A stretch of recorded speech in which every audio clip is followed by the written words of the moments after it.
It's strange how silence can have weight.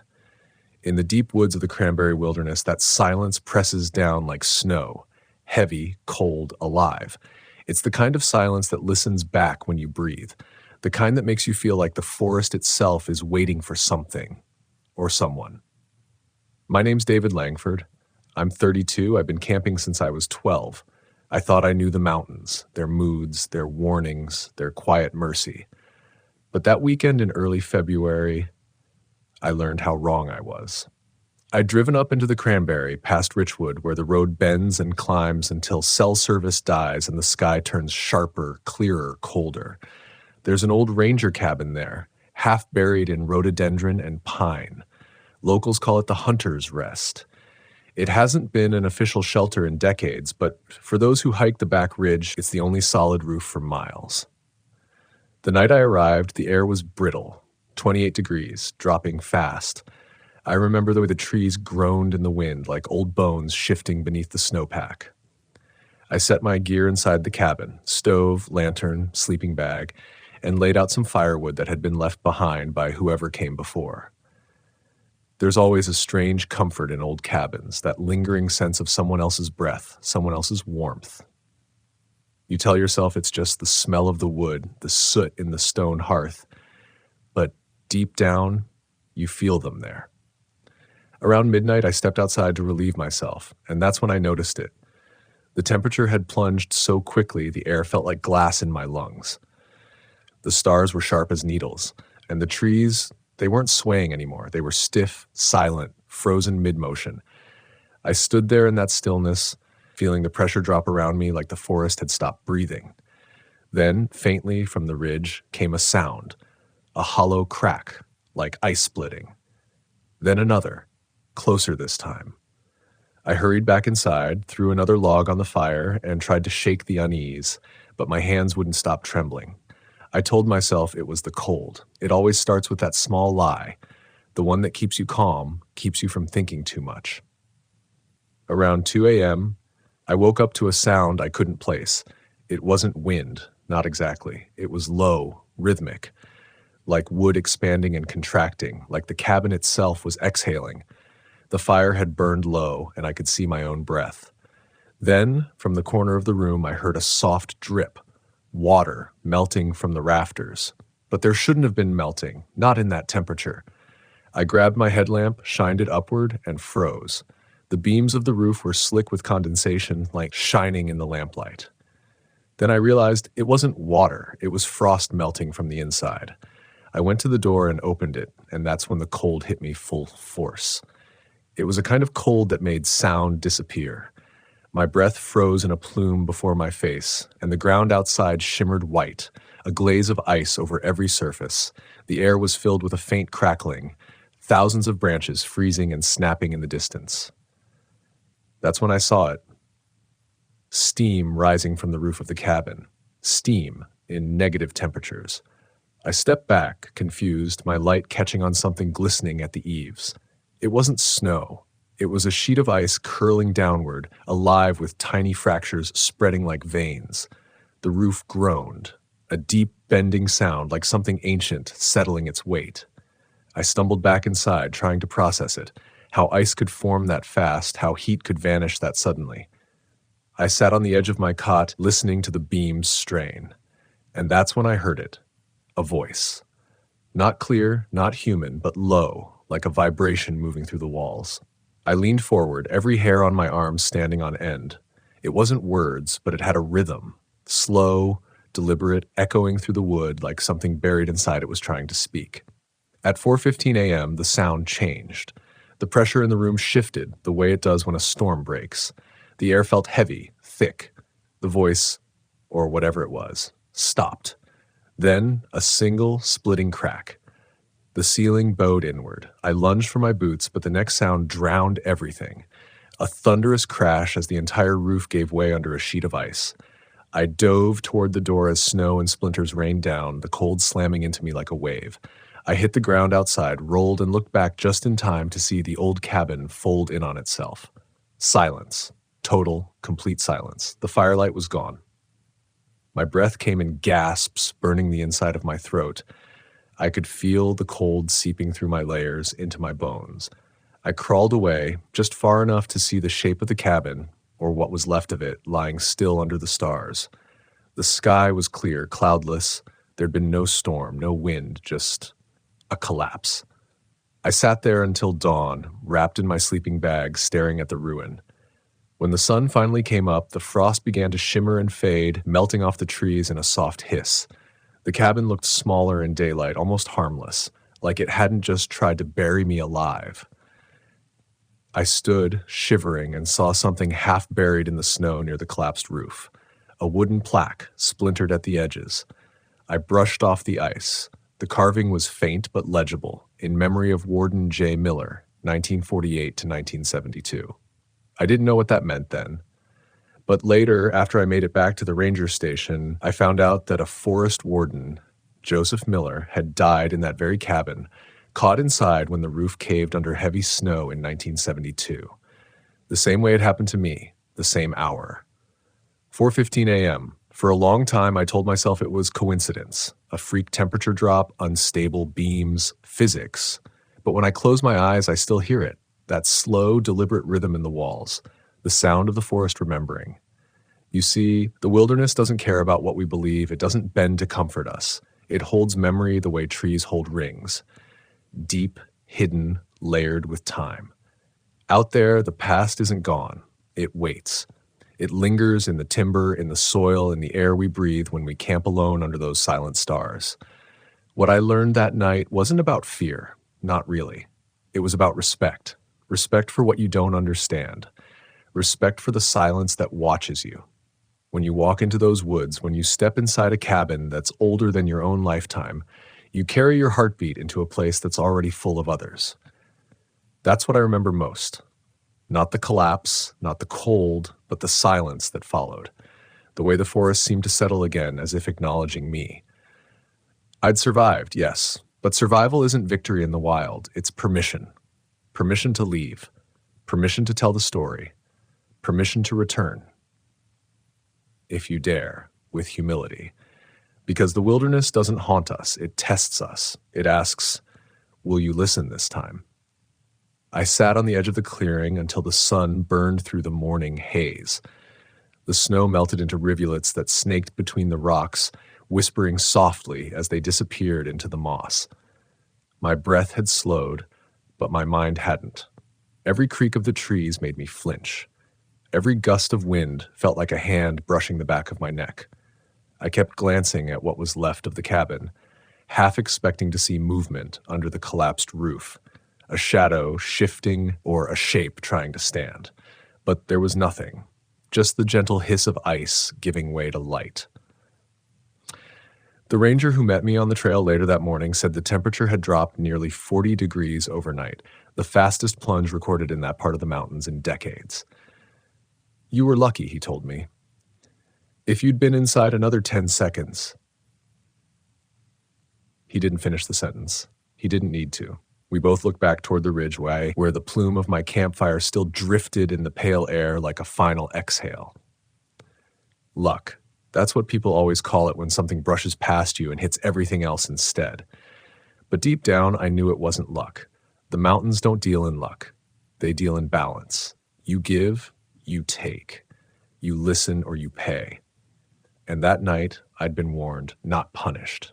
There's a difference. When I finally got back to my truck, my hands were trembling so badly I could barely turn the keys. My reflection in the window startled me. Pale, hollow-eyed, the kind of look you see in someone who's just realized how fragile the line is between safety and silence. I sat there for a long time, heater running, staring at the frost creeping down the inside of the windshield. It formed the same branching patterns I'd seen spreading across the cabin's roof before it fell. Beautiful, delicate, merciless. The drive out of the cranberry felt longer than usual. Every bend in the dirt road seemed unfamiliar. The forest, which I'd always thought of as a kind of sanctuary, felt alive in a different way now, aware of me. Like it was following, watching to see if I'd understood the message it had tried to send. And in a strange way, I had. When you camp deep enough in the woods, away from everything human, you begin to realize how temporary we really are. our fires, our walls, our rules. They're just moments against something endless. The wilderness doesn't roar or rage at you. It whispers. It waits. And the ones who don't listen are the ones who never come back. In the days after, I couldn't shake it. The sound of the roof collapsing, the groan of timber, the sudden silence afterward. But there was something else, something quieter that stayed with me. That rhythmic vibration in the walls before the collapse. I recorded it in my mind over and over, trying to explain it away. Maybe it was the ice contracting, maybe the wind caught in the boards. But even as I told myself that, I could hear it again, faintly. Thump, thump, thump, like a slow heartbeat. I went back a month later. I don't know why. Maybe to prove I wasn't afraid. Maybe to say thank you. The forest was thawing then, a soft rain drizzling through the canopy. The remains of the cabin were still there, flattened, covered in moss and branches. I walked around the ruins, just running my fingers over the wood, now cold and slick. There was no plaque this time, no sound, no sign of the strange ice that had destroyed it, just stillness. Peaceful, indifferent stillness. And yet, when I stood there, I felt it again. That faint rhythm, pulsing beneath my boots. Not menacing, not angry, just steady, like the mountain breathing. Like it was alive and always had been. That's when it struck me. We think of the wilderness as something we visit, a place to conquer, photograph, retreat from. But that's not the truth. The wilderness doesn't belong to us. It's not a destination. It's a presence older, wiser, and infinitely patient. And every time we enter it, we're stepping into someone else's memory. So now, when I camp, whether it's in the Appalachians, the Smokies, or the Cranberry, I do things differently. I speak quietly. I never light a fire without reason. I don't treat silence as emptiness anymore. Because I've learned the silence isn't empty at all. It's full of echoes, of history, of warning. Sometimes at night, when I'm alone in my tent and the air grows still, I listen. And in that stillness, I can almost hear the cabin again, the crack of the roof, the sigh of the forest settling back into itself. It's not fear I feel anymore. It's reverence. The kind that makes you lower your voice, not because you're scared, but because you understand you're being allowed to stay. Every camper, every hiker, every wanderer who's ever walked deep enough into the woods learns this truth eventually. The mountains remember. They remember every story, every mistake, every echo of a fire that once burned bright and then faded into ash. They hold those memories, waiting for someone willing to listen. That night at 4:15 a.m. when the cabin roof gave way, I thought I was fighting to survive. But looking back now, I think I was being taught to hear. So if you ever find yourself up there in the Cranberry or anywhere the trees crowd close and the stars seem too sharp to be real, and you feel the air shift or the silence grow heavy, don't panic. Don't fill it with noise. Don't drown it out. Just listen. Because that sound you think is the wind might be something older, something that's been waiting a long time to speak. And if you're lucky, it'll let you walk away with a story instead of a warning. That's what the wilderness gave me. Not fear, not trauma, but awareness. A second chance to walk its paths with humility. To remember that out there we are guests. And if you forget that, the forest will remind you, with ice, with silence, or with the sound of a roof collapsing at 4:15 a.m. Not to punish you, but to teach you. Because sometimes the only way to wake up is to be buried beneath what you thought would protect you. And when you finally crawl out from under it, when you breathe again, and the dawn spills across the snow, you realize something profound. You were never alone out there.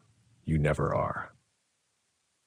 When I tell this story, people often ask if I ever went back again, not just to visit the ruins, but to camp there, to stay the night and face the same silence that nearly took me. The truth is, yes, I did. Not right away, but eventually. A year later, to the exact week. The forest looked different then, greener, alive again after the long thaw. But beneath the new growth, the same bones of the mountain remained. The same air, the same paths, the same pulse that runs through the soil like a quiet current. I returned not to prove bravery, but to make peace, to see if the forest still remembered me. And when I reached that clearing where the cabin once stood, It was almost as if the woods had reclaimed the memory entirely. Moss had covered what was left of the foundation. Ferns had sprouted between the fallen beams. It was quiet again, but not in the same way. This time, the silence didn't feel like a warning. It felt like acceptance. I pitched my tent where the hearth once stood. I made a small fire, not the kind that crackles high and wild, but a low flame just enough to warm my hands. The night settled around me, soft and deep. The stars were muted behind a thin veil of cloud. I listened to the forest breathe, the rustle of animals, the trickle of distant water, the faint rhythmic pulse I'd once mistaken for something sinister. And somewhere in that sound, in the whispering wind and the steady heartbeat of the land, I realized something that changed the way I see every camping trip, every adventure, every moment of stillness in the woods. What we fear out there isn't the dark. It's the mirror the dark holds up to us. The wilderness strips away the noise we build around ourselves, the chatter, the lights, the certainty, until what's left is raw and true. You can't hide from yourself in a place that's ancient. The trees see you, the mountains weigh you, the silence measures what kind of soul you really are when no one's watching. That's the part no one tells you before you go deep into the wild. You don't just find trails, you find truth. And truth can be terrifying. That night, lying in my tent under the same stars that once glared down at my near collapse, I finally slept. Not the restless, alert sleep of someone waiting for danger, but the deep, surrendering kind. The forest didn't feel like a threat anymore. It felt like a teacher, patient, timeless, demanding respect, but willing to forgive. When I woke at dawn, the mist was heavy, curling low across the ground like smoke. The world was quiet in that sacred way that only morning can be. No birds yet, no wind, just the slow lifting of the fog. I stepped out of the tent barefoot, feeling the cold soil beneath my feet, and I whispered a simple thank you. Not to anything in particular, just to the forest itself, because I finally understood what it had done that night a year before. The collapse wasn't a curse. It was a correction, a reminder that when you come to the wilderness thinking you're in control, you are wrong. You're not in command out there. You're in communion. And communion demands humility. I packed my gear slowly that morning, careful to leave nothing behind but footprints. Before I left, I placed a single piece of wood upright in the clearing. Not a cross, not a marker, just a small gesture of remembrance. And for a moment, as the wind moved through the pines, I thought I heard that same faint rhythm again. That low, pulsing sound that once terrified me. But this time, it wasn't ominous. It was calm, almost like the land was breathing with me. That's when I realized the forest doesn't speak in words or omens. It speaks in patterns, in rhythm, in repetition. The same way the seasons return, the same way the frost melts and freezes again, the same way we keep coming back, drawn to the very places that once scared us, because we know there's something there we still need to learn.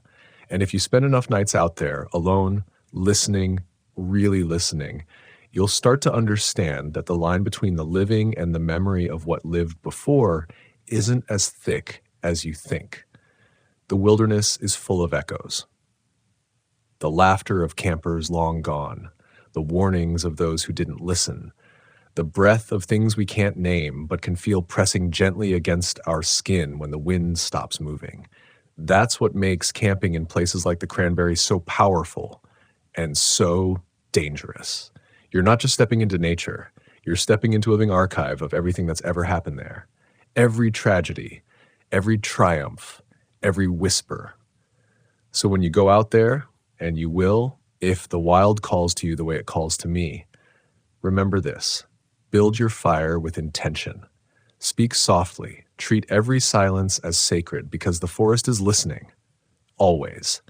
And maybe, if you're lucky, it will let you pass through without incident. Or maybe it'll show you something, not to scare you, but to wake you up. To remind you that survival isn't just about making it out alive. It's about leaving the woods a little wiser than you entered. I still carry that night with me. The sound of the roof splitting, the weight of the cold, the hum beneath the floorboards. But I don't tell this story to frighten anyone. I tell it to prepare you. to remind you that the wilderness is a mirror, not a monster. And if you go in with respect, you'll come out changed. Because sometimes what collapses in the middle of the night isn't just a cabin, it's your illusion of control. And when you stand in the rubble, with dawn breaking and frost steaming off the earth, you'll feel it. That strange, profound peace that only comes when you realize the forest never wanted to hurt you. It just wanted you to listen. And maybe that's the real lesson of Cranberry Wilderness at 4:15 a.m. Not the fear, not the survival, but the awakening. The kind that stays with you long after you've left the mountains, whispering softly every time you light a campfire or hear the trees groan in the cold. A reminder that the wild isn't out there to test your strength. It's there to test your awareness. And the moment you forget that, it'll remind you in its own way. Sometimes with beauty, sometimes with silence, and sometimes with the sound of a roof giving way beneath the weight of the cold. But always with purpose, always with meaning. Because the wilderness never forgets, and it never speaks without reason.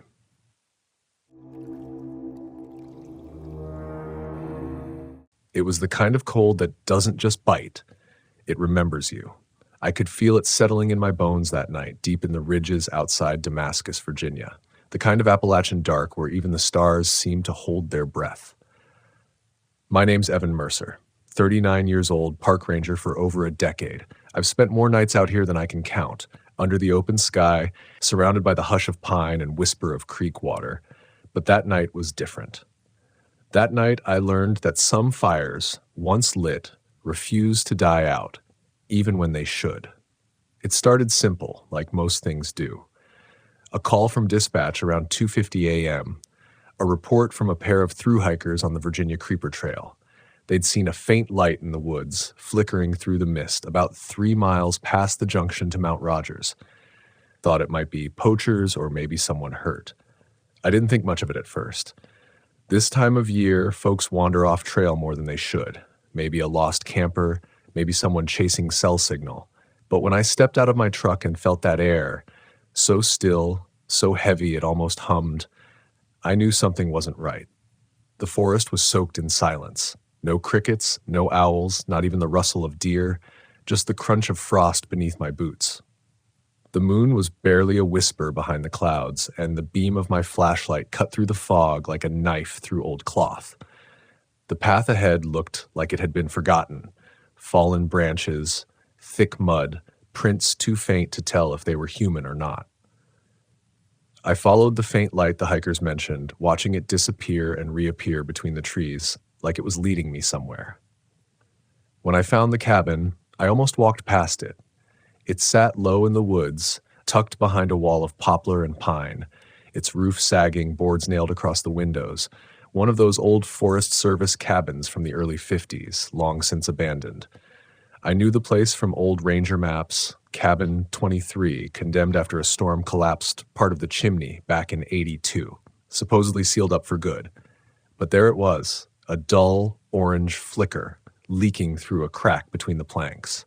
I should have radioed it in, waited for backup. But there's a strange pull that comes with the woods. It whispers. Just a quick look. So I stepped closer.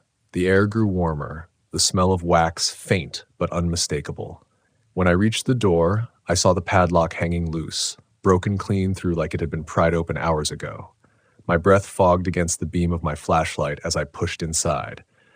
The cabin was small, one room, dust thick enough to dull the shine of my boots.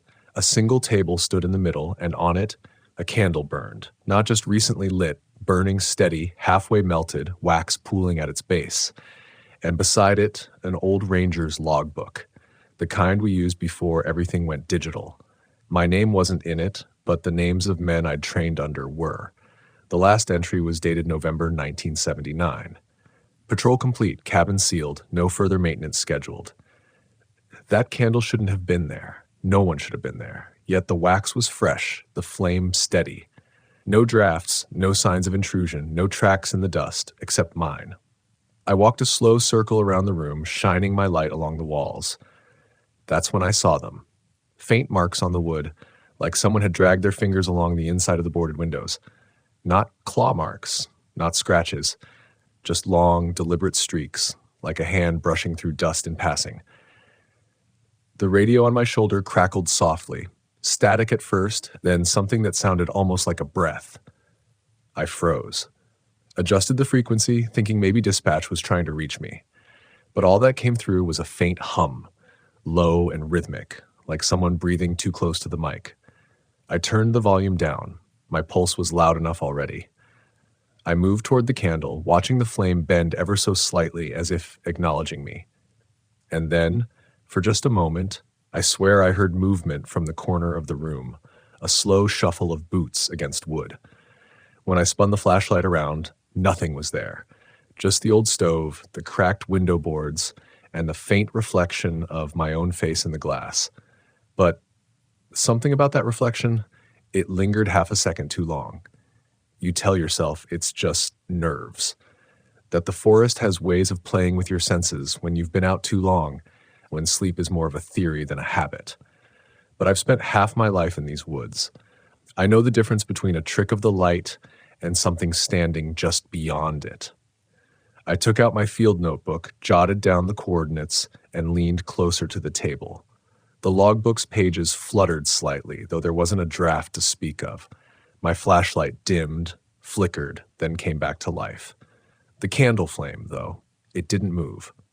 It stayed still, perfectly still. Something about that stillness felt wrong, not peaceful, expectant, like it was waiting for something. I backed toward the door, ready to radio in, but then I saw it. Faint letters etched into the wood of the door frame. At first I thought it was just graffiti, but when I leaned closer I realized they'd been burned in. Light it before you leave. The air shifted then. The candle's flame trembled, stretched high for a moment before snapping back down. The warmth in the room vanished as quickly as it had come. My instincts screamed to leave, to run, but the rational part of me held steady. I took one last photo with my phone, turned, and stepped outside. The forest was even quieter now. I could hear the blood in my ears. Behind me, the faint glow of the candle still bled through the boards, a heartbeat in the dark. I was halfway down the path when I noticed something that made my stomach knot. The same faint orange flicker, now glowing from another cabin about 50 yards deeper in the trees. There were no other cabins out here. I stood frozen, breath clouding in the air, staring at that second light. For a moment, I thought about calling for help, but something in me, something deep and primal, said that if I spoke, if I moved, it would notice me. So I did the only thing I could. I turned off my flashlight, crouched low, and listened. That's when I heard the door creak open behind me. Not the sound of wood settling, not an animal brushing past, an unmistakable hinge groaning under slow pressure. Then a soft thud like something setting down its weight. I didn't look back. I couldn't. Every instinct screamed to stay still, stay silent. My hand brushed against the holster at my belt, but I knew that whatever was behind that door wasn't something a sidearm could fix. The air smelled faintly of wax again, warmer now, closer. I took one careful step forward, then another. The forest seemed to pulse with my heartbeat. When I finally reached the trailhead, the fog had thickened into a wall. I stumbled to my truck, slammed the door, and only then did I allow myself to breathe. When I looked in the rearview mirror, there was no light behind me. The forest was just black, endless and silent. I sat there for nearly 10 minutes, waiting for something, movement, sound, anything. But the woods had gone back to sleep. I didn't report it that night. Not fully, just logged it as a false alarm, possible trespasser. Maybe that's cowardice, maybe it's survival. But 3 days later, I went back in daylight with 2 other rangers. The cabin door was shut, padlock intact, boards untouched. Inside, everything was coated in thick dust again. No footprints, no candle, just the faint smell of smoke lingering in the air. And yet, when we stepped outside, one of the others, Sam, froze. He pointed to the door frame. The words were still there, freshly burned. Light it before you leave. That night, as I drove home, I caught myself glancing at the passenger seat, half expecting to see that candle sitting there. I told myself it was just the woods, the exhaustion, the tricks of isolation, But every so often when I pass that stretch of forest around 3:45 a.m., I swear I can see it again through the trees. One small, steady flame burning where no one should be. And sometimes, when the wind hits just right, I catch the faintest scent of wax. Maybe it's nothing. Maybe it's just memory refusing to die out. But I've learned this much. Out here, in these old Appalachian woods, light doesn't always mean safety. Sometimes it's the warning. I used to think the forest was alive only in daylight, that its stories rested when the sun fell. But after that night in Damascus, I realized the woods never sleep. They just whisper differently in the dark. For weeks, I couldn't shake it. Every patrol, every rustle in the underbrush made me turn my head. I'd catch glimpses of orange deep between the trees, never bright, never close, just enough to stir something primal in me. Fear, yes, but also curiosity. The kind that gnaws at you quietly, like a question that refuses to be answered. I stopped taking the night routes for a while, told the others I was catching up on paperwork, though the truth was simpler. I was afraid of what might still be waiting out there. But you can't work these mountains and live in denial. The land has a way of calling you back. It doesn't punish you for fear. It teaches through it. And if you don't listen, it makes you. So one evening, about a month later, I went back. Not because I wanted to prove anything, not to myself, not to anyone, but because I needed to understand. I needed to know what I had seen or what had seen me. The road to Damascus was soaked in fog again, the same white silence that swallowed sound whole. I parked the truck at the trailhead, cut the engine, and just listened. The forest was breathing slow that night, steady, like the calm before a storm. I walked with only my lantern, the old oil kind my father used when he taught me to track as a kid. I figured if the light wanted to speak in flame, I should meet it in kind. The cabin came into view just as the mist began to thicken. The boards still held fast, the padlock unbroken, but the smell, that faint sweetness of melted wax, was there again, curling through the cold. I didn't go inside. Not this time. I set my lantern on a stump and sat beside it, just watching the shadows move across the walls. And that's when I understood. It wasn't about ghosts, not about curses or hauntings or spirits locked in the timber. It was about memory, the kind that refuses to go out. Every ranger who came before me, every soul who walked those woods and left something behind, a story, a fear, a mistake. The land remembers all of it. The cabin was never haunted by something in it. It was haunted by what it had seen. Maybe that candle was a warning, or maybe it was an invitation to remember what happens when we stop respecting the silence. The old rangers had a saying, light means presence, dark means peace. I think I finally understood what they meant. You see, the mountains don't belong to us. We're just passing through, carrying our little lights, our fears, our noise. But every so often, the woods remind you that some places were meant to be quiet, meant to be left alone. As I sat there, the wind picked up, brushing through the trees like a slow exhale. The lantern flame shivered but didn't go out. For a moment, I felt something, not cold, not fear, just stillness. The kind that comes when you stop fighting what you don't understand. I stood, took one step toward the cabin, and whispered, I see it now. Then I blew out the flame. The silence that followed was the purest thing I've ever felt. No whispers, no movement, just peace, deep and heavy and earned. When I hiked back that night, the forest seemed different, softer. The trail that had once felt endless now guided me home like an old friend. And though I never saw that candle again, I still think about it. About how light can both comfort and warn, how sometimes the things we fear aren't here to hurt us, but to remind us to look closer. We all have our cabins, boarded up corners of memory where something still burns long after we've sealed it away. Maybe it's guilt, maybe it's loss, maybe it's a promise we broke with ourselves, but those lights, they don't fade because we ignore them. They fade when we finally face them. So if you ever find yourself deep in the woods and you see a small, steady flame where no one should be, don't rush toward it. Don't run from it either. Just stand still. Listen.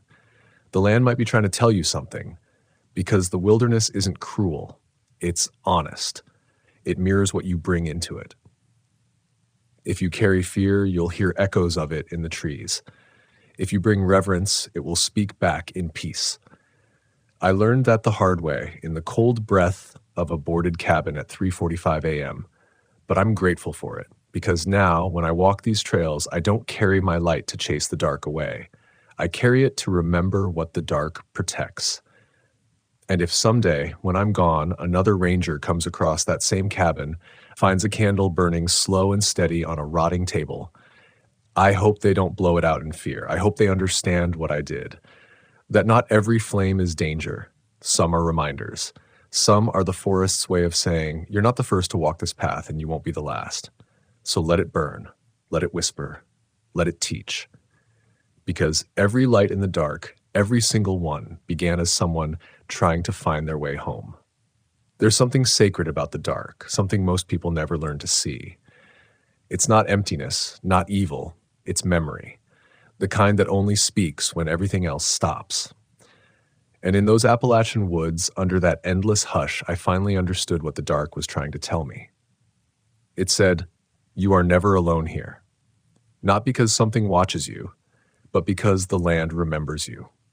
Every step you take in the forest leaves an echo, not just in the dirt or the bark, but in the air itself. These mountains have seen everything.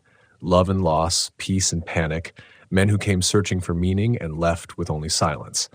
The forest keeps it all. It holds your fear without judgment, your wonder without complaint. That's the cruel kindness of it. It reflects exactly who you are and nothing more. That's why some people come here and never return. Not because something takes them, but because they finally find what they were running from. They see themselves in the stillness and realize they can't go back to the noise. I think about that cabin often, about that candle, its small, unwavering flame. It's strange how something so fragile can hold so much power.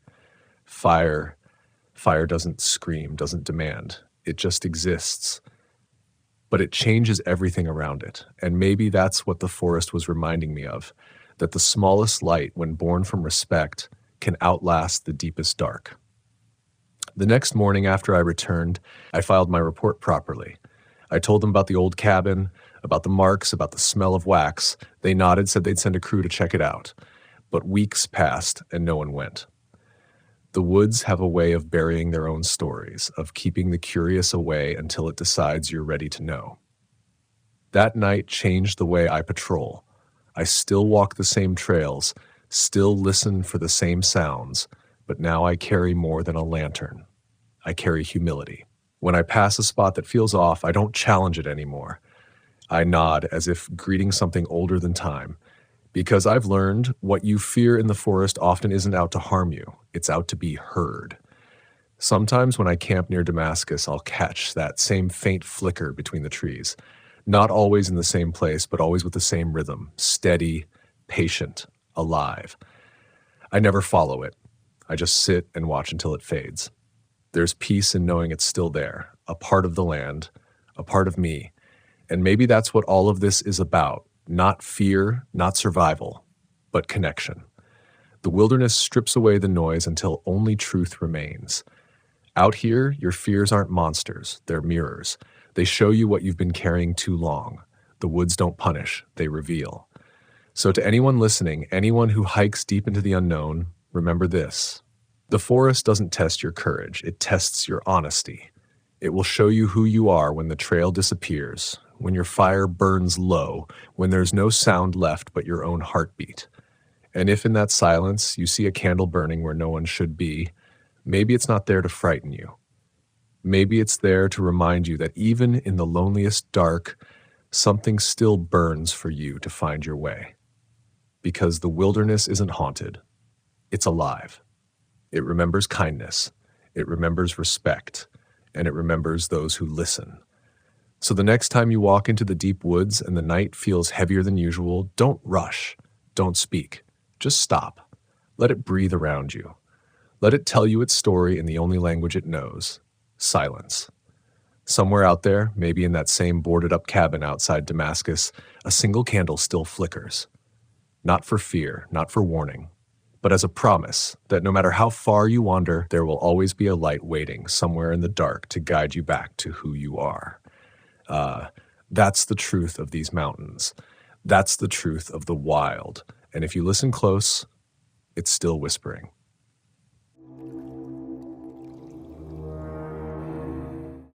The first sound hit me like a cold slap across the face. A slow, deliberate scratching against the cabin walls, scraping and dragging in a rhythm that seemed to follow the pulse of my own heartbeat. I froze, mid-breath, as if inhaling too deeply would make me vanish into the shadows. My name is Garrett, I'm 34, and I've spent nearly a decade chasing the quiet mysteries of the Appalachian wilderness. I've slept under the stars in creeks' shadows, huddled in the hollow of abandoned cabins, and trailed the echo of footsteps that weren't mine. But nothing had prepared me for that night at Newfound Gap, where the air felt thick, almost liquid, and every breath tasted like the smoke of a dying fire. I had arrived late that afternoon, when the fading light carved the mountains into jagged silhouettes, and I set up my camp in a small, forgotten cabin tucked away from the main trail. The locals call this place the Hollow of Whispers, a name I had dismissed at first, the exaggerated gossip of mountain folk who had too much time with too many stories. The cabin itself was modest, built decades ago by a trapper whose name is long lost to the woods. The boards creaked under the weight of wind and years, and the windows rattled like anxious teeth. I unpacked slowly, making sure my small lanterns and my supplies were in order. The familiar motions meant to reassure me that I was in control. But control is a fragile illusion here. I would soon learn that it could slip away like smoke through clenched fists.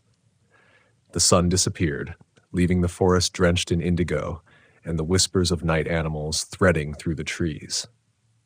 I was finishing a small meal when the first subtle scratches began, light at first, almost playful, almost like a branch tapping against the wall from outside. I dismissed it as wind, as tree limbs, as the natural settling of a cabin that had known too many winters. But then the rhythm changed. Slow, deliberate, not random. A soft drag, then a pause, and then the next. My stomach tightened. It was as if something or someone was pacing just out of sight, waiting. I tried to talk myself down. "It's just the cabin," I muttered. "You've heard these woods for years, Garrett. Calm down." I tried to sleep, forcing my body into the cot, pulling the thin blanket over my shoulders, eyes wide open. The scratches did not relent. They grew sharper, more defined, moving along the walls as if tracing my presence. I could hear them circling, sometimes above my head, sometimes near the foot of the bed. I wanted to confront it, to rise and shine my lantern across the room, but my limbs refused. A cold fog of fear had settled over me, the kind that makes the hair on your neck rise and the rational mind tremble. Every camper knows that moment when instinct screams and your logic fights back. And in that battle, you realize you are completely alone. Hours passed, or maybe minutes. Time had lost its shape in the darkness, and the scratching intensified. It became a conversation, a slow, painful dialogue I couldn't understand but felt in my bones. My flashlight trembled in my hand as I finally rose, creeping toward the wall where the noise seemed strongest. And then I saw it. Not fully, but enough to know it existed. A shadow, darker than the night outside, flitting just beyond the corner of the cabin, never fully present, but undeniably there. My first reaction was disbelief. My second was survival instinct. I whispered aloud, as if speaking could tether it to reality. "Who's there? Show yourself." No response came. Only the dragging, rhythmic sound continued, punctuated by what I could swear were low, tortured sighs pressed into the wood. In that moment, all the stories I'd ever dismissed as old-timers' tales, spirits of the woods, entities that roam after dark, lost souls wandering trails, crashed into a single truth. These mountains hold secrets that are older than any human memory. I had to decide what kind of courage I possessed, the kind that runs or the kind that stands listening. I chose the latter. I sat on the cot, lantern low, and let the noise wash over me. I tried to understand it, not fight it. I realized fear thrives on denial, on fleeing from the unknown. But curiosity is a sharper, steadier light. The night wore on and I began to notice patterns. The scratches formed arcs, pauses, staccato bursts, almost like communication. I whispered back softly, recounting my presence, my intentions. I mean no harm, I said. I am just passing through. I am alone, but I respect this place. The scratches stilled briefly, then resumed, slower, more measured, as though the unseen entity considered my words. I realized then that these woods, these cabins, they are not empty. They are layered with histories we cannot fully comprehend. Every beam, every corner holds memory, and perhaps consciousness. By the time dawn brushed the peaks with soft gold, the scratching had stopped. Exhausted but alive, I stepped outside into the crisp mountain air. The world was serene, untouched, as if the previous night had been a dream, but the scratches remained in my mind, etched deeper than any visible mark. I had survived, yes, but more than that, I had witnessed the fragile boundary between human perception and the unseen. I had learned the quiet lesson the mountains always offer: humility, respect. The understanding that adventure is never just about trails and tents, but about encountering the unknown and accepting the wisdom it carries. I packed my gear slowly, tracing each movement with mindfulness, aware of the cabin's silent presence behind me. Every creak and shadow seemed to nod in acknowledgement, a quiet farewell to a guest who had not fled in terror. And as I hiked away from Newfound Gap, the sun rising behind me, painting the sky in golds and purples, I realized that the wilderness is not only a test of skill or endurance, it is a mirror. It reflects fear, courage, doubt, and clarity back at you in ways you cannot anticipate. That night, I understood that some encounters leave no visible scars, only impressions on the soul, deep and indelible, that shape the way you walk through life.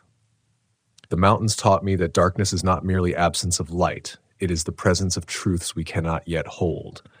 And in those truths, there is power if you are willing to listen.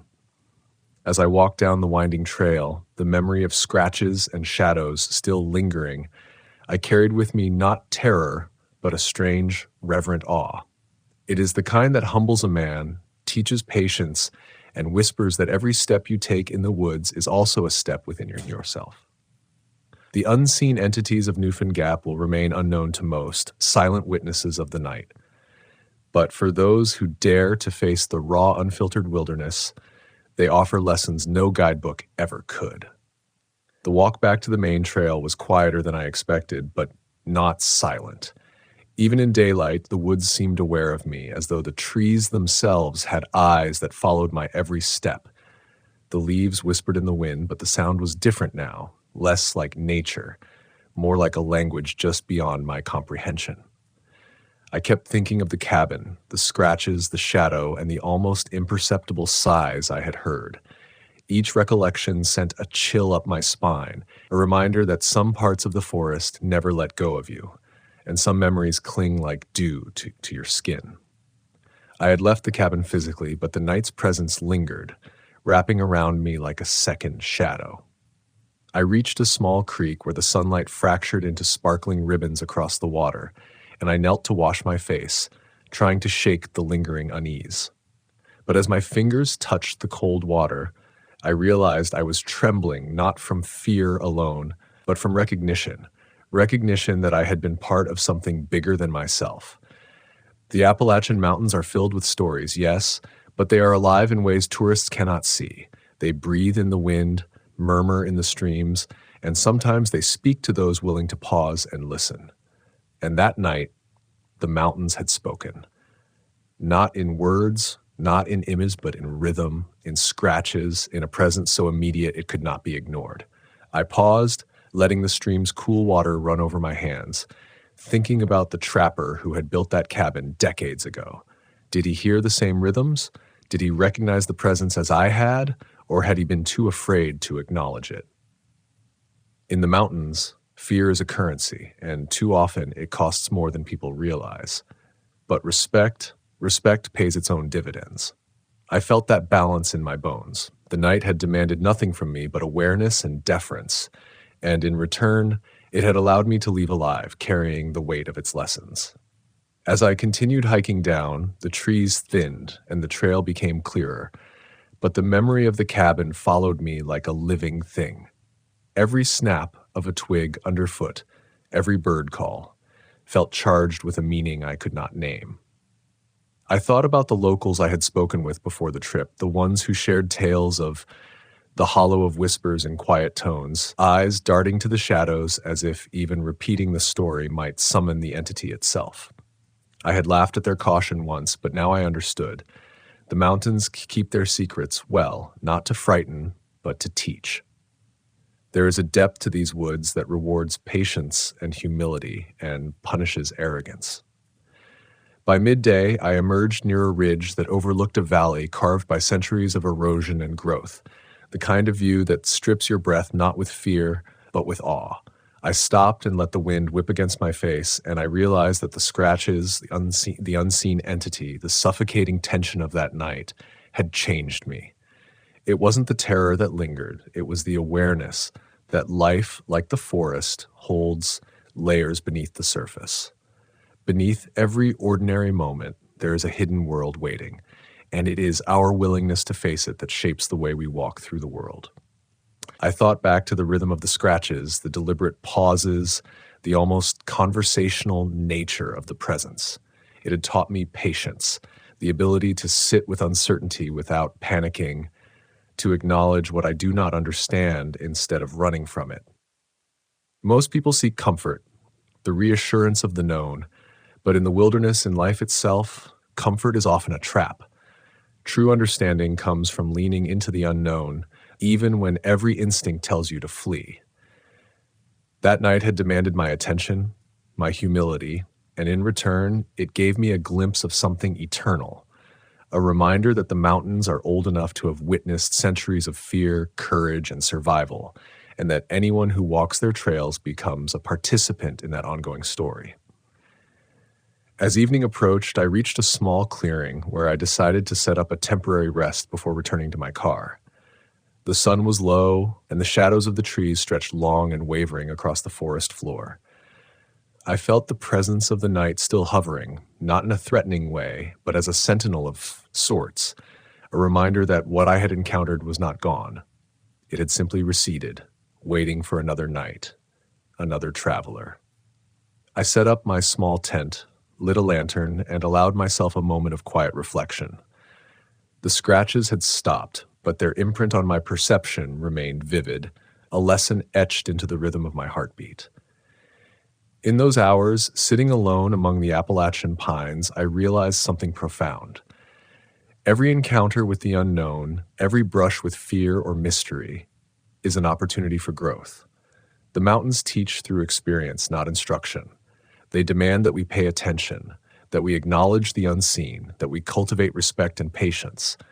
And when we do, they reward us not with answers, but with clarity. Clarity about who we are, how we face our fears, and how we move forward into the uncertainty of our lives. By the time I finally fell asleep, the forest had softened into a gentle chorus of wind through leaves and distant bird calls.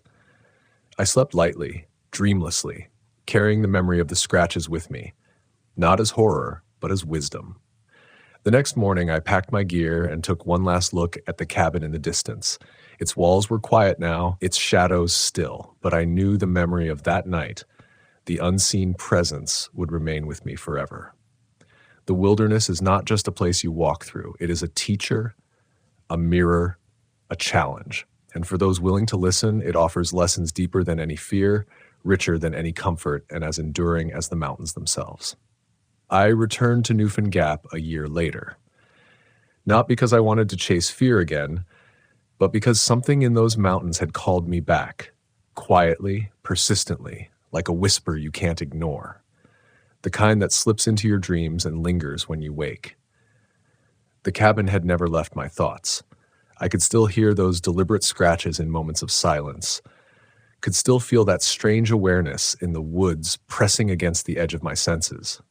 It wasn't torment. It was invitation. That morning, the fog hung low over the peaks, coiling through the trees like something alive, moving with purpose.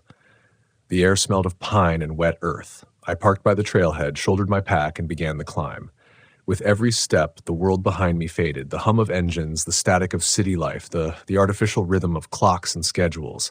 Here, time surrendered. The forest dictated its own pace. Each sound, each snap of a twig or rustle of leaves felt deliberate, like the land itself was paying attention to me as much as I was to it. By late afternoon, I reached the same ridge that overlooked the valley, the one that had once filled me with awe. It did again, but this time the awe was quieter, humbler. The memory of that night had changed me. I no longer came seeking thrill or proof. I came to listen, to understand. Because deep down, I knew that whatever had scratched those walls wasn't evil. It was ancient, misunderstood, maybe even protective in its own strange way. The mountains keep their history in whispers, and if you're still enough, if you drop your arrogance and listen, sometimes they speak back.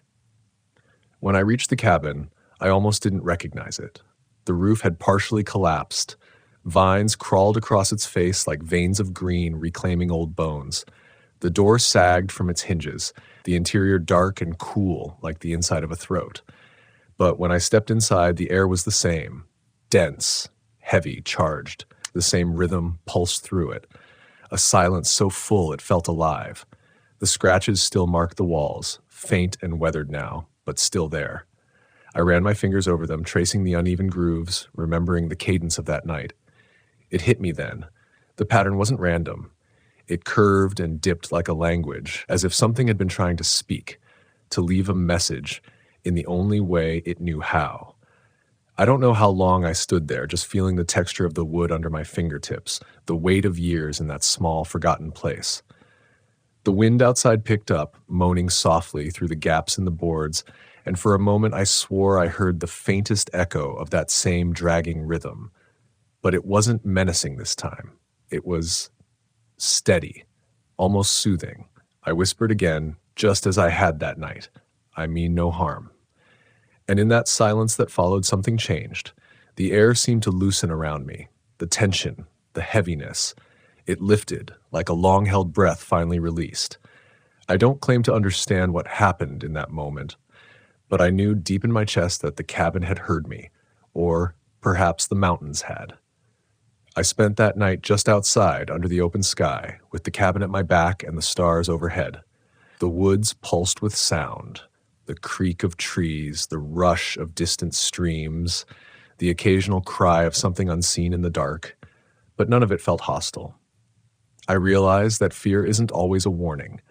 Sometimes it's a form of recognition, your body acknowledging something sacred, something vast, something you can't name but instinctively respect.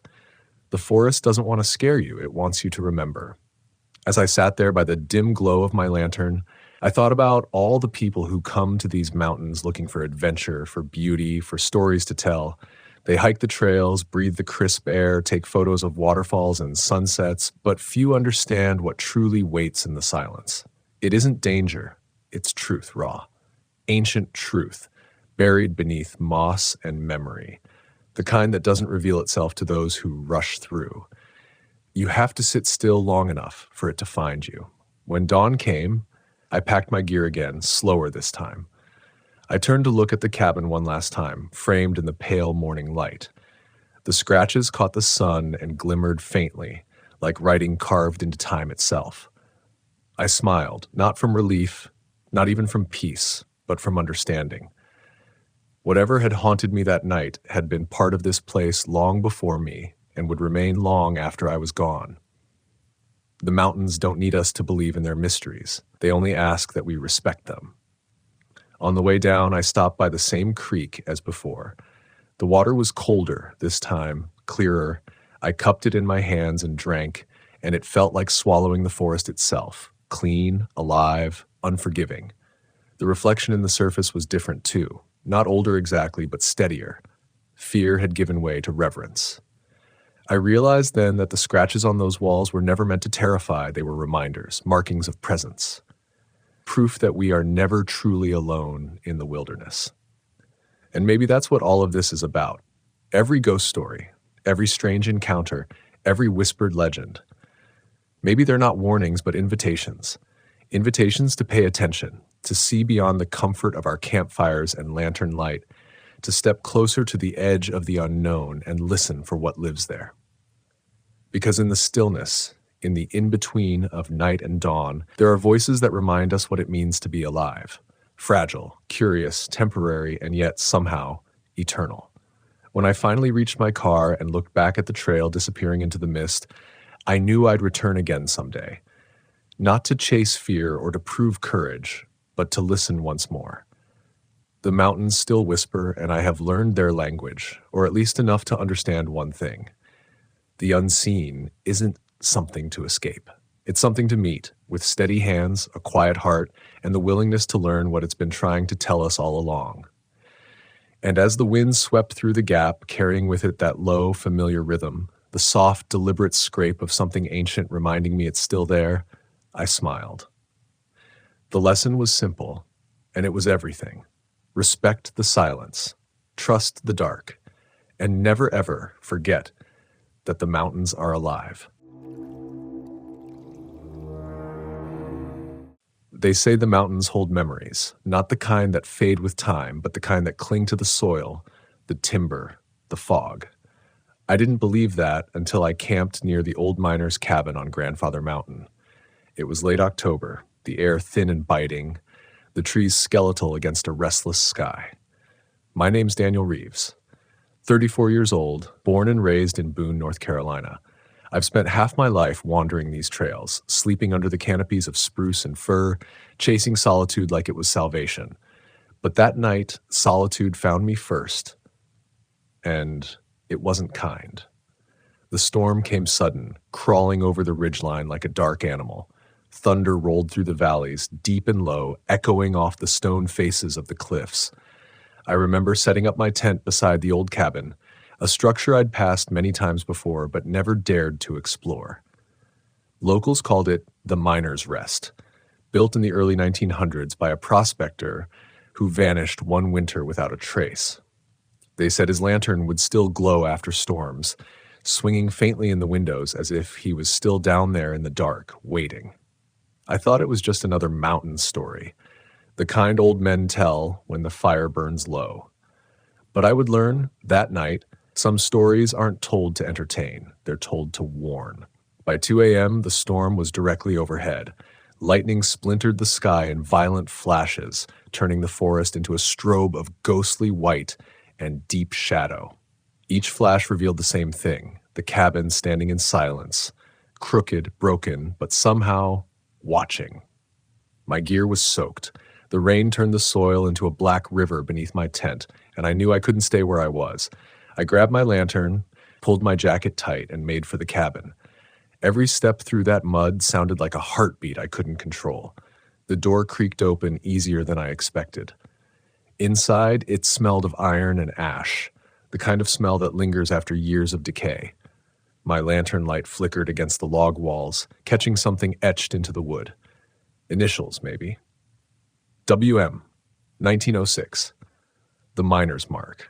I whispered it out loud just to hear a voice in that place, even if it was my own.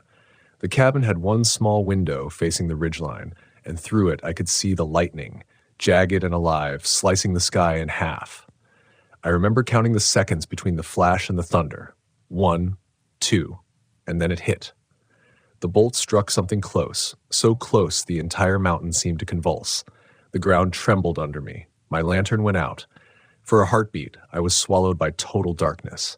Then, faintly, impossibly, the window began to glow. Not the white blue of lightning, not the orange of flame, but a dull, rhythmic flicker, like an old lantern being swung by a shaking hand. I froze. My first thought was that another hiker might have been nearby, signaling. But the storm was too wild. No one would be out in this. No one sane. I approached the window, cautious, my breath visible in the cold air. The light outside didn't move away. It stayed, pulsing faintly in the fog, and as I watched, I realized it wasn't outside at all. It was inside the cabin walls, behind the planks, as if the timber itself had caught light from within. I reached out and pressed my hand against the boards. They were warm, not from fire, from something else, something that breathed. Then faintly, I heard it. A sound, low and steady. The clink of metal against rock. A pickaxe. 3 strikes, a pause, and another 3. The rhythm of work. I stepped back, staring at the floorboards. The sound came from beneath me. I don't know what made me do it, curiosity, fear, or something deeper, but I knelt down and brushed the dirt away from a seam in the boards. There was a small gap no wider than a finger, and through it the flicker glowed brighter.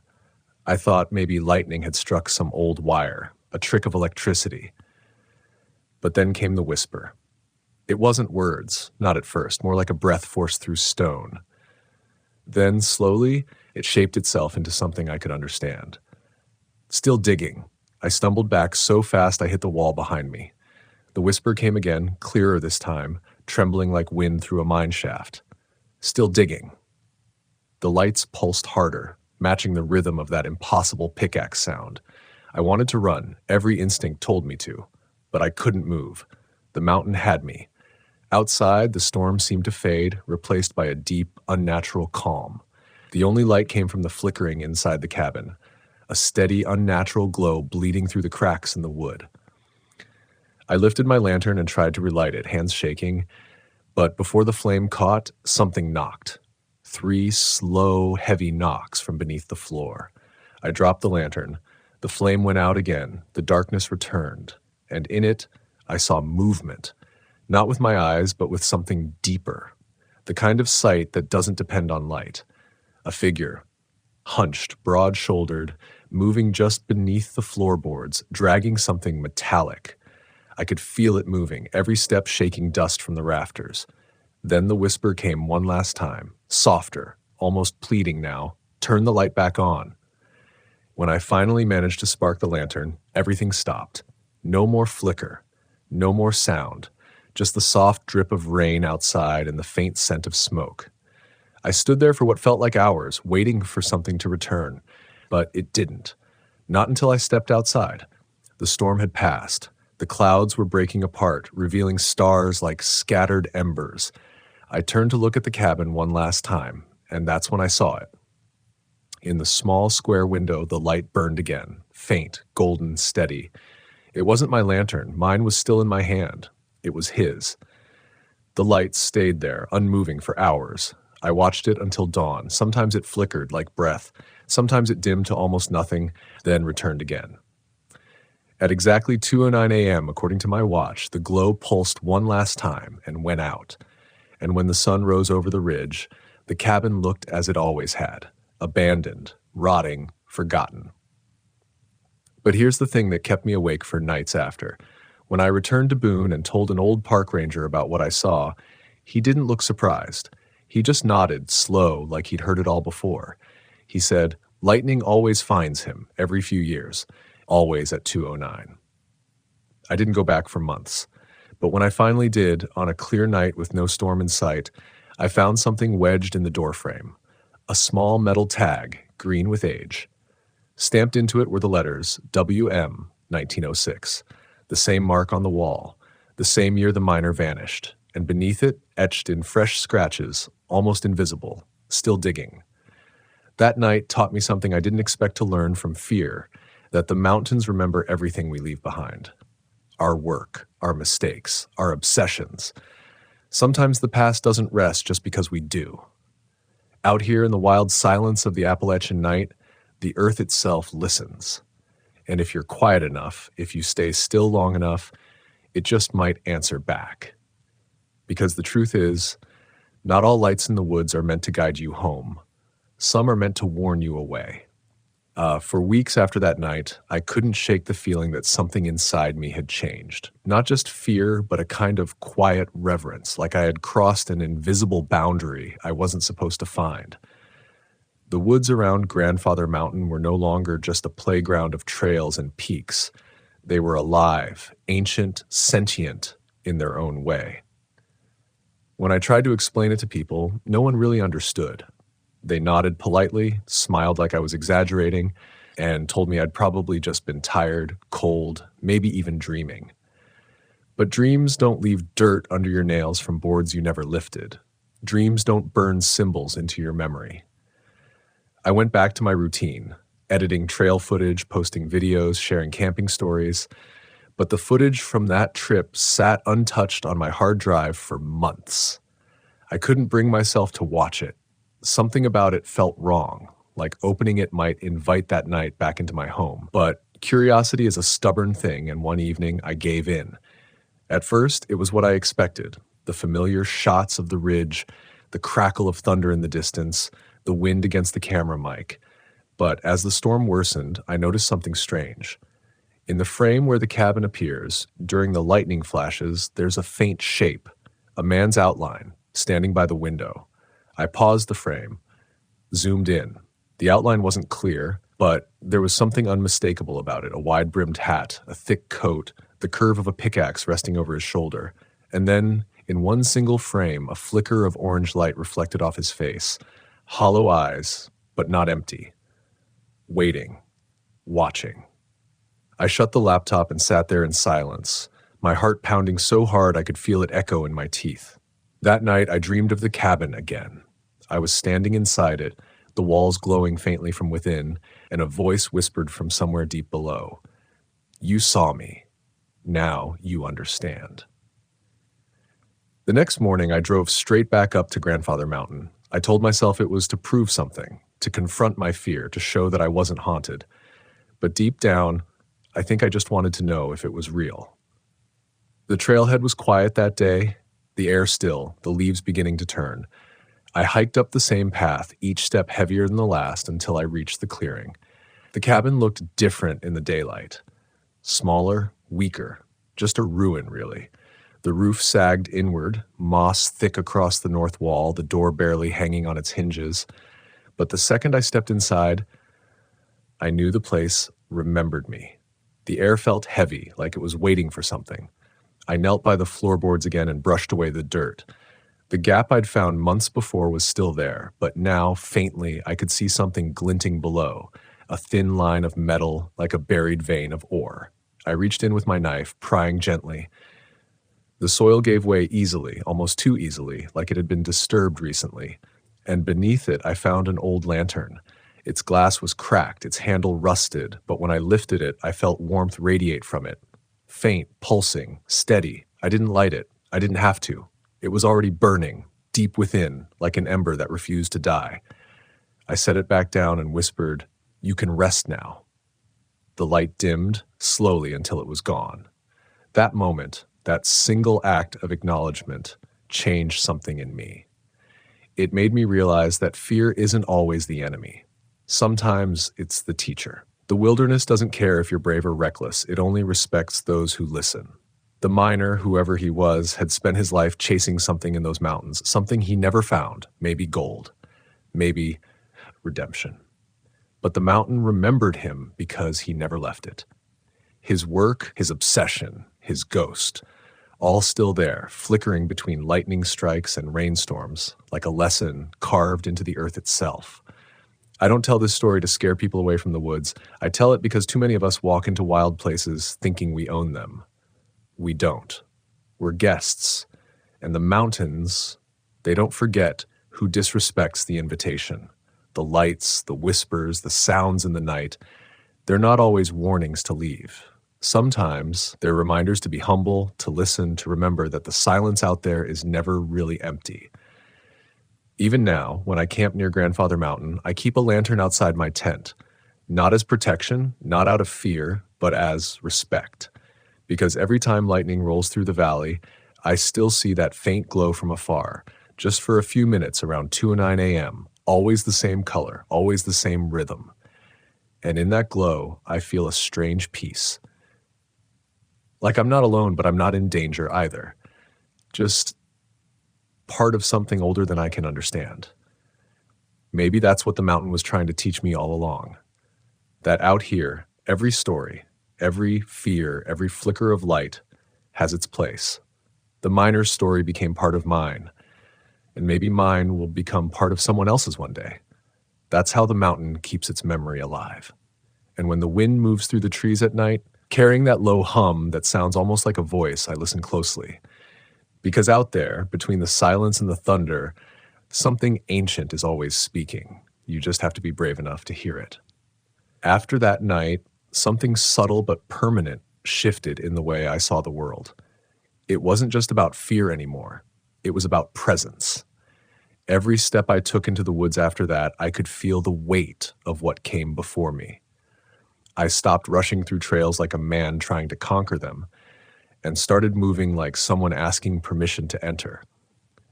Every gust of wind through the trees, every crackle of the campfire, every distant roll of thunder, they all meant something now. When I started recording videos again, my voice had changed. People noticed it in the comments before I even did. They said my tone was different, slower, deeper, like I'd seen something that couldn't be undone. Maybe they were right. I didn't film for spectacle anymore. I filmed to remember, to honor what the mountains had shown me. I began telling the stories that others were too afraid to speak out loud. About the hiker who heard footsteps that matched his every move, about the camper who found claw marks on his tent that didn't belong to any animal known to these hills, about the old ranger who said the trees whisper names in the fog. But through all those tales, one truth kept returning. The mountain isn't cruel. It's honest. And that's far more terrifying. Months passed. I thought about moving away from Boone, about finding a different kind of quiet, but I couldn't. Grandfather Mountain had become a part of me, in the way something ancient attaches itself to your memory. Sometimes, when I drive past the ridgeline at dusk, I still see that cabin in the distance, barely visible through the timberline, nothing more than a dark silhouette against the violet sky. And every time lightning strikes somewhere near the peak, I catch myself slowing the car, waiting just to see if the light will come again. It always does. Sometimes faint, sometimes strong, but always burning just long enough to let me know he's still there, still digging, still remembering. One night I returned again, not out of fear or obsession this time, but gratitude. I packed light, just a lantern, a small camera, and a notebook. The path was overgrown, the air sharp with the smell of pine and wet stone. The cabin was nearly swallowed by the forest now, vines crawling through the roof, roots breaking through the floor. Nature had started reclaiming what was hers. I stepped inside quietly, and for the first time it felt peaceful. The air wasn't heavy anymore. It was still. Listening. I set the lantern down on the table and wrote a note in my notebook. Thank you for showing me the truth. Then I tore the page out, placed it beside the old metal tag with the miner's initials, and let the silence do the rest. I sat there until night fell. No whispers, no knocks, just the faint hum of the wind through the broken boards, and somewhere in that hum, a rhythm, soft, steady, like the echo of a pickaxe buried deep beneath the earth. It wasn't frightening this time. It was familiar. A reminder that even in death, the miner hadn't stopped working. Not for gold, not for greed, but maybe for peace, maybe for release. When I left the cabin that night, the fog was low, curling between the trees like smoke. I turned back one last time and saw it. A single flicker in the window, brief and warm, as if saying goodbye. And then, just as before, it vanished. Since then, I've told this story hundreds of times to hikers, campers, travelers passing through, not because I want to scare them, but because I want them to understand what I finally did, that the wilderness is sacred. It remembers everything, the storms, the lightning, the voices that once echoed through the canyons. And if you're still enough, if you listen long enough, it will show you the truth of yourself. Out there in the quiet heart of the Appalachian night, you realize something most people never do, that the wild doesn't belong to you. You belong to it. And the moment you forget that, it reminds you in its own way. So if you ever find yourself camping near Grandfather Mountain and the thunder starts rolling closer, remember this. When the clock strikes 2:09 and the sky splits open with light, look toward the ridge. You might just see a faint flicker in the old cabin window. Don't be afraid. Don't run. Just watch. Because some lights don't mean danger. They mean remembrance. And when you pack up the next morning, when you walk back down the mountain trail with the sound of the wind behind you, you'll carry something more than just fear. You'll carry respect for the ones who came before, for the ones still digging, for the mountain itself. Because in the end, every story whispered in the dark, every echo that fades into the trees, every light that flickers after a storm, it's all part of the same truth. The wilderness never forgets, and neither should we.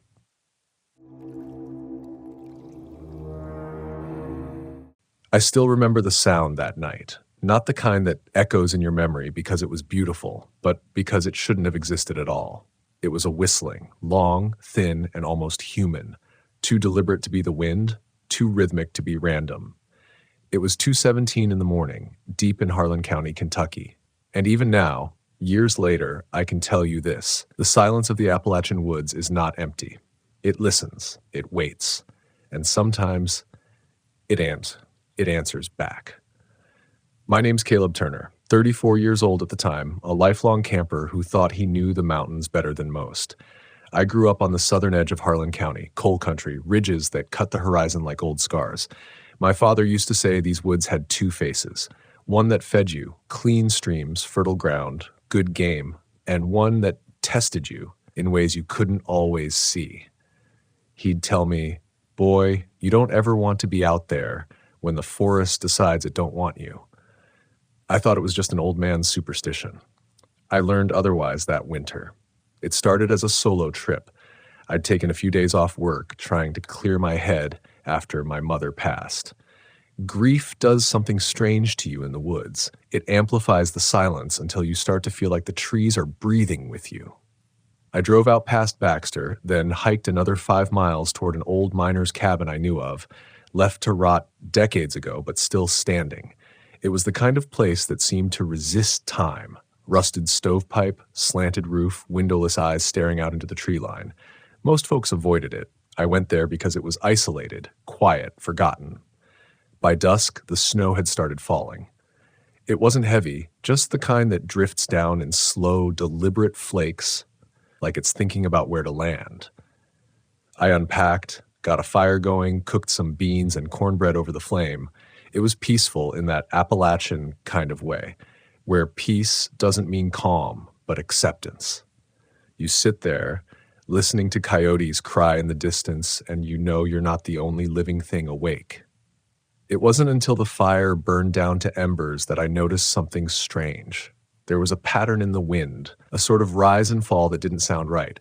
The trees outside would moan when the gusts rolled down the valley, but this was different, precise. 3 tones, then silence, then again, 3 tones, low, high, low, like someone trying to whistle a tune they couldn't quite finish. I stood up, walked to the door, and listened. It stopped. I brushed it off, went back to my cot. Probably the wind through some broken beam, I told myself. But once you've heard something unnatural in the woods, your body doesn't forget. It stays alert long after your mind's made excuses. Around midnight, I woke to a faint creak above me, the sound of weight shifting across old boards. My first thought was raccoons. But raccoons don't move slow like that. They scurry, scratch, make noise without rhythm. This was deliberate, like someone taking careful steps. The attic. I'd noticed the small square opening earlier, half covered with warped planks. I stared up at it from the cot, my pulse heavy in my throat. Then it came again, that same whistle, muffled now, closer, directly above me. I grabbed my flashlight and my hatchet. I always kept one near the firewood. The beam shook as I climbed onto the old table beneath the attic opening. There was a thin rope of cobwebs hanging down, like the house itself hadn't been disturbed in years. I hesitated. Some instinct told me not to open it. But curiosity and fear are cousins. They drive you the same way. I pushed up the panel. Cold air poured out like something exhaled. My light caught dust swirling in the beam and the faint outline of a small wooden trunk near the center of the attic. Nothing else. No movement, no sound, until I lowered the flashlight. That's when I realized the whistling hadn't stopped. It was below me now, inside the cabin. I froze, listening. The sound moved slowly, tracing the walls, circling. It wasn't playful. It was deliberate, mimicking the rhythm of my own breathing. My mouth went dry. I turned off the flashlight, crouched low, trying to quiet my heartbeat. The whistling grew sharper, clearer now, like it was coming from inches away. Then silence. I waited. 10 seconds. 20. The cabin creaked, settling. I started to lower the panel, but a voice whispered up through the floorboards, soft, almost childlike. "Don't leave me up here." My hand slipped. The panel crashed shut, and I fell backward off the table, slamming hard against the floor. The light flickered. I scrambled up, swung the beam around, but there was nothing, just my breath and the hiss of the dying fire. I didn't sleep that night. When morning came, the world outside was covered in white. Fresh snow blanketed the trail, but near the cabin's door I saw footprints, small, bare, leading away into the woods. They weren't mine. They couldn't have been. I followed them a few yards before they simply ended. No return tracks, no sign of where they'd gone, just stopped, as if whoever made them had vanished mid-step. I packed up fast. Fear turns you efficient. By noon, I was halfway down the mountain, but something made me turn back. I can't explain it. Guilt, maybe? Or curiosity. I just knew I had to check that attic one last time. I went back, climbed the same table, and pushed open the panel again. The trunk was still there, smaller than I remembered.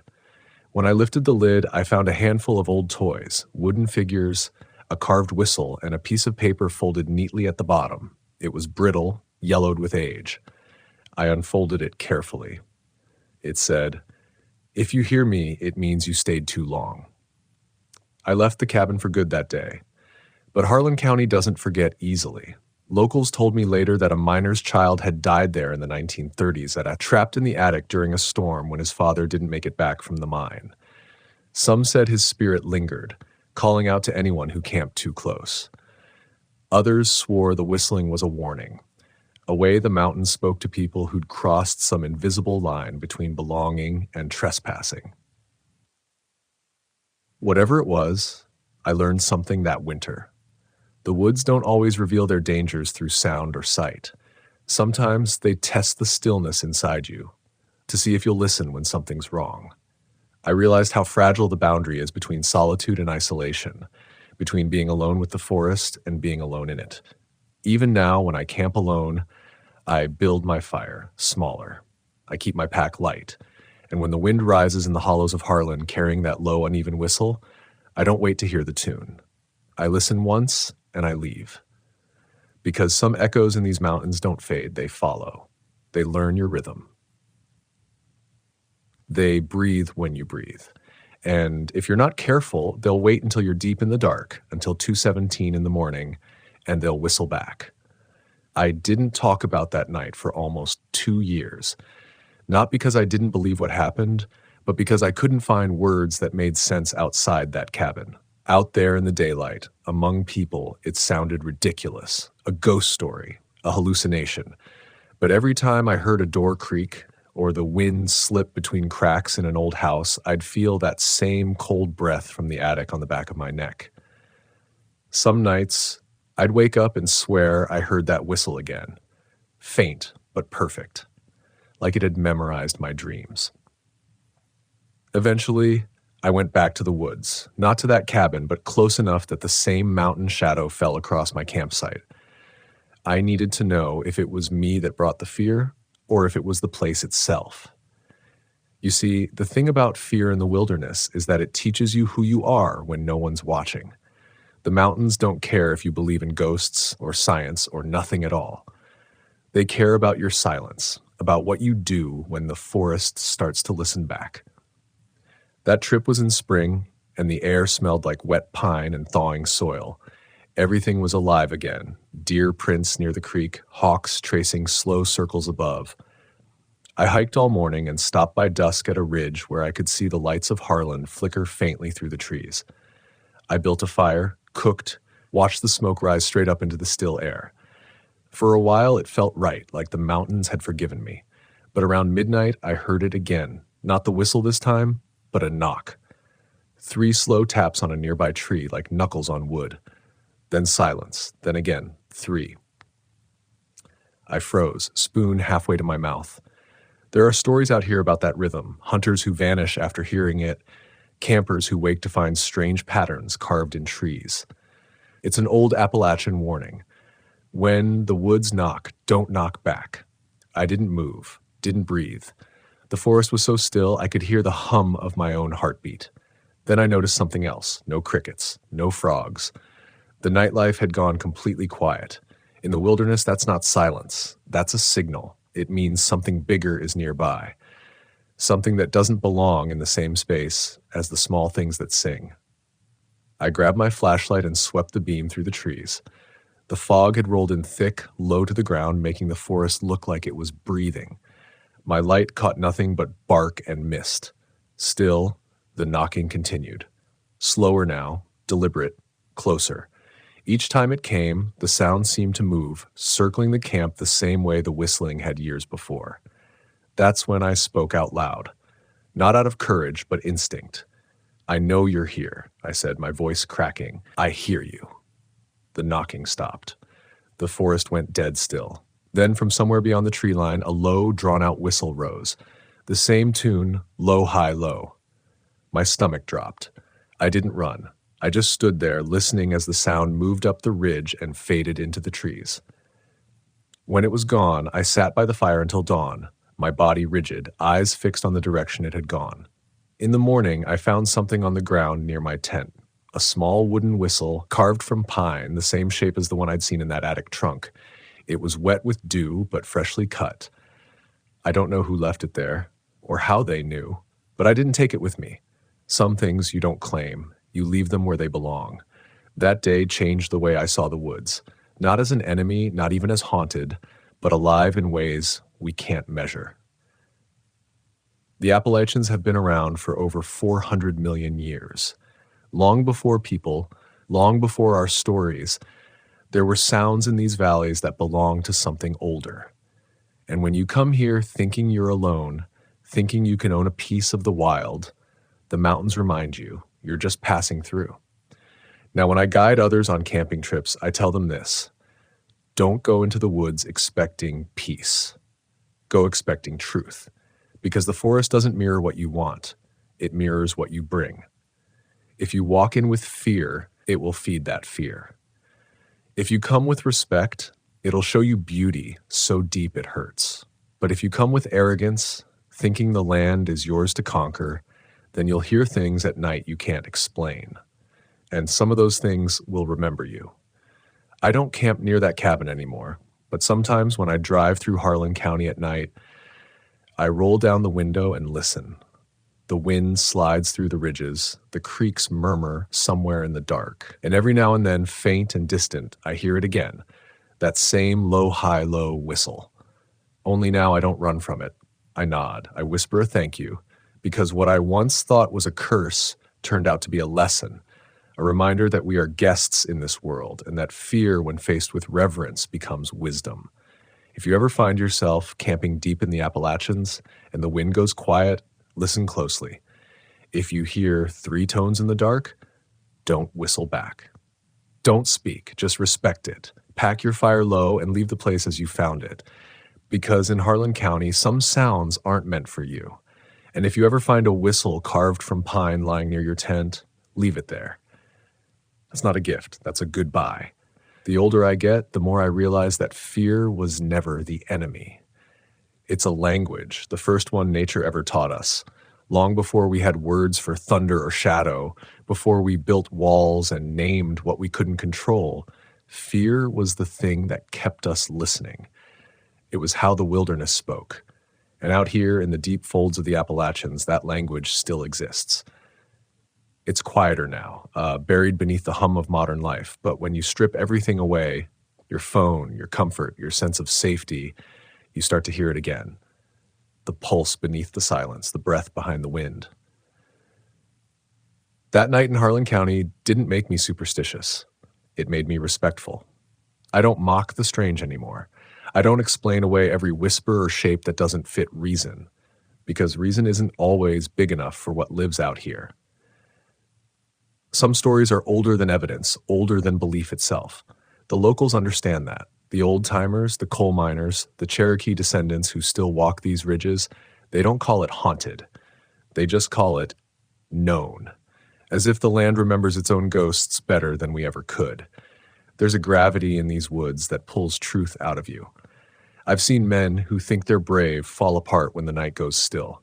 I've seen city kids who laugh at ghost stories come back pale, shaken, quiet. You can't fake courage in the wilderness. The forest knows when you're bluffing. It knows when you're scared. It knows when you lie to yourself, and sometimes it tests you just to see if you'll admit it. I remember standing by that ridge one morning, mist rolling off the treetops like smoke, and realizing something I'll never forget, that fear and beauty share the same root. They both make you feel small. They both humble you.